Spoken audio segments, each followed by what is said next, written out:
Strategi investasi saham ala Warren Buffett. Di pembahasan sebelumnya Anda sudah mengetahui bagaimana Warren Buffett berhasil menjadi orang terkaya sedunia melalui investasi saham. Mungkin Anda tergerak mengikuti jejak sang investor sejati. Sebenarnya cara yang dilakukan Warren Buffett tersebut sangat sederhana, tidak rumit tapi membutuhkan mental dan kesabaran ekstra. Pertanyaannya, bagaimana cara ia melakukannya? Berikut ini adalah beberapa strategi yang dapat Anda lakukan bila ingin mengikuti jejak sang maestro Warren Buffett. Intinya strategi investasi yang digunakan Warren Buffett sebenarnya sangat sederhana. Caranya Anda membeli saham perusahaan yang Anda anggap memiliki prospek. Tidak peduli saham itu nilainya turun, indeks anjlok, selama Anda yakin pada prospek perusahaan tersebut, saham itu Anda kempit terus sampai tua, bahkan kalau perlu bisa menjadi warisan untuk anak cucu. Warren Buffett cenderung mencari perusahaan yang bisa memberikan keuntungan di saat pasar saham bullish atau bearish. Atau lebih karena itu portofolio banyak. Setelah membeli saham dan yakin pada prospek perusahaan tersebut, Warren Buffett tidak tergesa menjual saham tersebut. Ia menahannya sebagai investasi jangka panjang. Sebagai contoh, ia membeli saham Coca-Cola dan tidak pernah menjualnya. Walau saham Coca-Cola sempat jatuh pada tahun-tahun 1998 sampai tahun 1999, ia tetap melihat pada tren jangka panjang dan tetap mempertahankan saham Coca-Cola hingga saat ini. Dia tak ingin dipusingkan oleh fluktuasi saham yang tiap hari terjadi di pasar saham. Warren Buffett fokus untuk membeli saham perusahaan yang punya potensi untuk berkembang, tetapi masih berharga murah untuk dibeli. Dengan demikian, langkah investasi Buffett sangat berbeda dari para spekulan atau trader. Seorang spekulan saham biasanya membeli saat harga rendah, berharap dan menunggu, lalu jual kembali saat harga tinggi. Spekulan saham lebih fokus bermain untuk jangka pendek dan mendapatkan keuntungan berupa selisih dari harga jual dikurangi harga beli. Keputusan Buffett melakukan investasi didasarkan pada nilai fundamental perusahaan.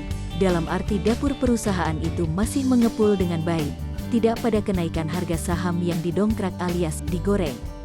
Warren Buffett tidak pusing dengan tabel, rumus grafis dan analisis teknikal.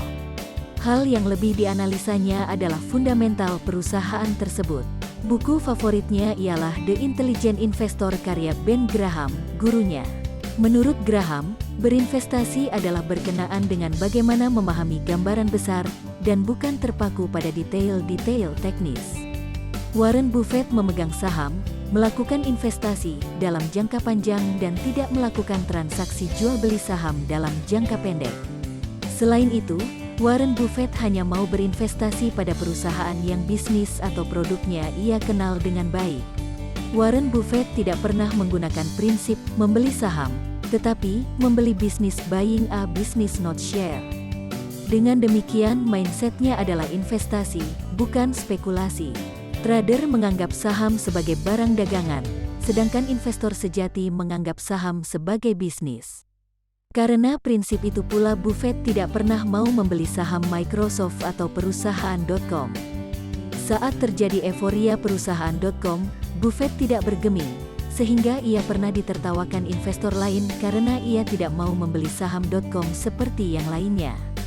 Sekarang justru ia yang tertawa paling akhir karena ternyata sebagian besar investasi di .com tersebut hangus. Ia selamat dari badai.com awal tahun 2000-an karena ia tidak mengenal bisnis.com dan oleh karenanya tidak berinvestasi di sana. Warren Buffett biasanya hanya membeli saham perusahaan yang memiliki keunggulan tertentu, competitive advantage. Buffett cenderung menghindari perusahaan yang produknya tidak bisa dibedakan dengan kompetitor lain. Karena itu portofolio Buffett terdiri saham-saham yang produknya menancap kuat di benak konsumen seperti Coca-Cola, Anheuser-Busch, Wells Fargo, dan Kraft Food. Alasan itu pula lah yang membuat Buffett menghindari saham-saham komoditas, karena memang produk komoditas di mana-mana sama saja. Terakhir, Warren Buffett berusaha mencari saham yang harganya terbilang murah dibandingkan dengan potensinya. Buffett akan mencari saham yang undervalue dan berusaha membeli di harga yang cukup terdiskon. Untuk memeriksa apakah saham berharga murah atau mahal, investor harus menentukan nilai intrinsik perusahaan dengan menganalisis sejumlah fundamental bisnis, termasuk pendapatan, dan aset, termasuk nilai dari sebuah nama merek, disarikan dari buku yang saya tulis Jurus Cuan Investasi Saham dan Analisis Fundamental Saham.